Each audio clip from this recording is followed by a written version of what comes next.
নমস্কার বন্ধুগণ। আমি আজকের আবার চলে এলাম আমার গল্পের ঝুলি নিয়ে। আজ গল্পের ঝুলিতে আমি তোমাদের বলবো গুরু পূর্ণিমার কথা।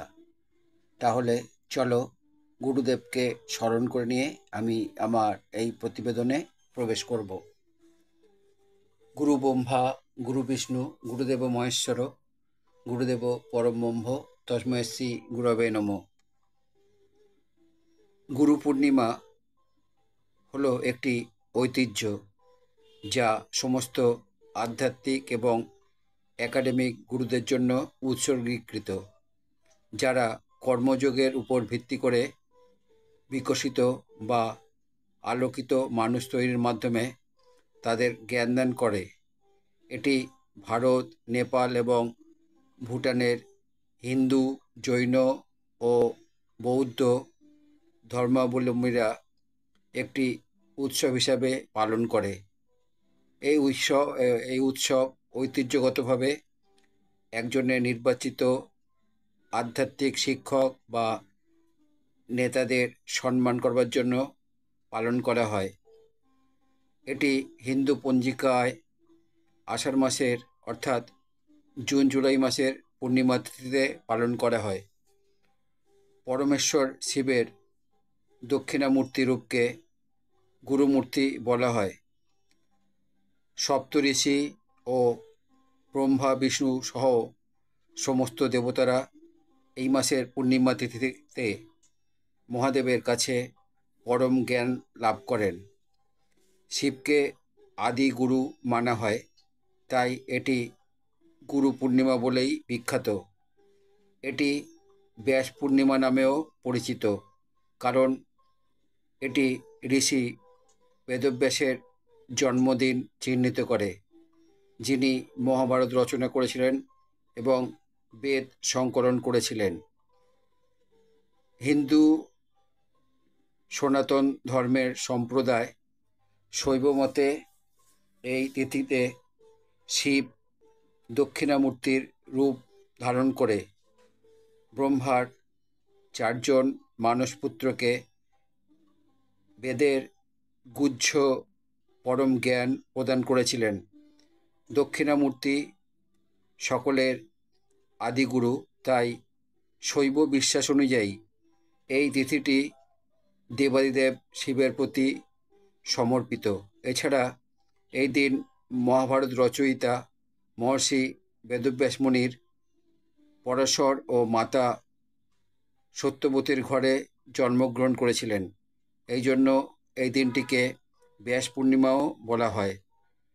বেদব্যাস তাঁর সময়ে বিদ্যমান সমস্ত বৈদিক স্তোত্র একত্রিত করে তাদের বৈশিষ্ট্য ও আচার অনুষ্ঠানে ব্যবহারের ওপর ভিত্তি করে চার ভাগে বিভক্ত করে বৈদিক অধ্যায়ের জন্য ইয়মান সেবা করেছিলেন। তারপর তিনি তাদের 4জন প্রধান শিষ্য পাইলা, বৈশম্পায়ন, জৈমিনী এবং সুমন্তকে শিক্ষা দেন।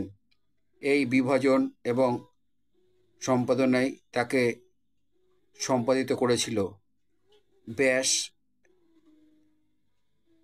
তিনি পবিত্র বেদকে ঋক, সাম, যজু এবং অথর্ব নামে 4টি ভাগে বিভক্ত করেছেন। ইতিহাস ও পুরাণ হল পঞ্চম বেদ। বৌদ্ধ ঐতিহ্য। বৌদ্ধ ধর্মের অনুগামীগণ ওই দিন বুদ্ধ আরাধনায় নিজেদের নিমগ্ন করেন।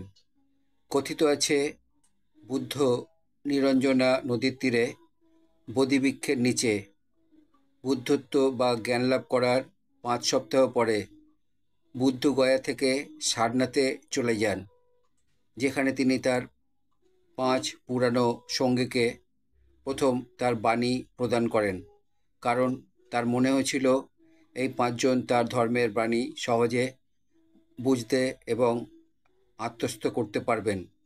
ওই শিষ্যগণ বুদ্ধত্বপ্রাপ্ত হলেন। বুদ্ধদেব তার প্রথম এই 5 শিষ্যকে বাণীদান করেছিলেন এক আষাঢ় পূর্ণিমার দিন বৌদ্ধগণ অষ্টাঙ্গিক মার্গ পালন করেন। এই দিনে তারা বিপসনা পদ্ধতির মাধ্যমে সাধনা করেন। গুরু নির্দেশিত পথে সারনাথে যেতে গৌতম বুদ্ধের গঙ্গা নদী পেরিয়ে যেতে হয়েছিল। রাজা বিম্বিসার যখন একথা শুনলেন, তিনি সন্ন্যাসীদের জন্য নদী পারাপার করার অর্থ নেওয়া বন্ধ করে দিলেন। জৈন ঐতিহ্য।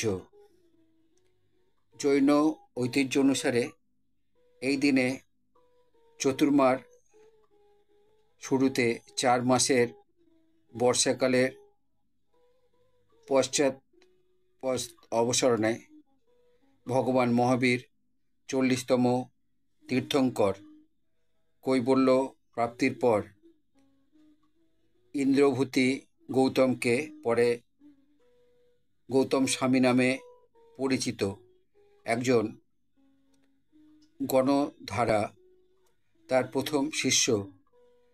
এইভাবে নিজেই একজন তৃণক গুরু হয়ে ওঠেন। তাই এটি জৈন ধর্মের তৃণক গ্রহ পূর্ণিমা হিসাবে পালন করা হয় এবং একজনের তৃণক গুহ এবং শিষ্যদের প্রতি বিশেষ শ্রদ্ধা হিসাবে চিহ্নিত করা হয়।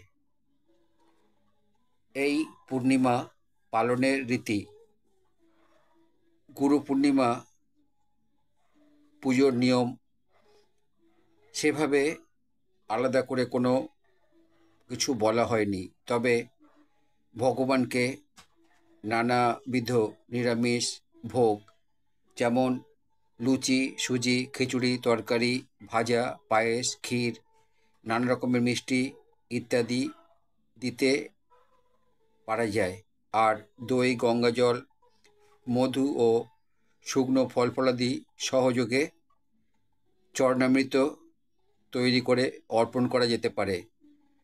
পূর্ণিমা চলাকালীন নিরামিষ খাবার খেয়ে শুদ্ধ থাকা উচিত। অনেকে আবার এই দিন বাড়িতে সত্যনারায়ণের সিন্নিও দেন। যে কোনো শুভ কাজের জন্য এটি অত্যন্ত শুভ দিন। গুরু পূর্ণিমা পালনে নেপালে এই দিনটিও গুরুত্বপূর্ণ।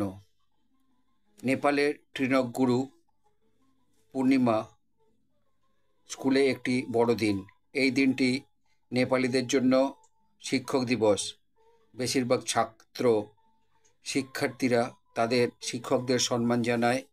উপাদেয় খাবার, মালা এবং দেশীয় কাপড় দিয়ে তৈরি টোপি নামক বিশেষ টুপি দিয়ে শিক্ষকদের কঠোর পরিশ্রমের প্রশংসা করার জন্য ছাত্ররা প্রায় স্কুলে ধুমধাম করে পালন করে। এটি শিক্ষক ছাত্র সম্পর্কের বন্ধন সুসংহত করার জন্য একটি দুর্দান্ত সুযোগ হিসাবে গ্রহণ করা হয়। ভারতীয় শিক্ষাবিদদের ঐতিহ্য: তাদের ধর্ম নির্বিশেষে ভারতীয় শিক্ষাবিদরা তাদের শিক্ষকদের ধন্যবাদ জানিয়ে এই দিনটি উদযাপন করেন। অনেক স্কুল, কলেজ এবং বিশ্ববিদ্যালয়ে এমন ঘটনা রয়েছে যেখানে শিক্ষার্থীরা তাদের শিক্ষকদের ধন্যবাদ জানায় এবং অতীতের পণ্ডিতদের স্মরণ করে।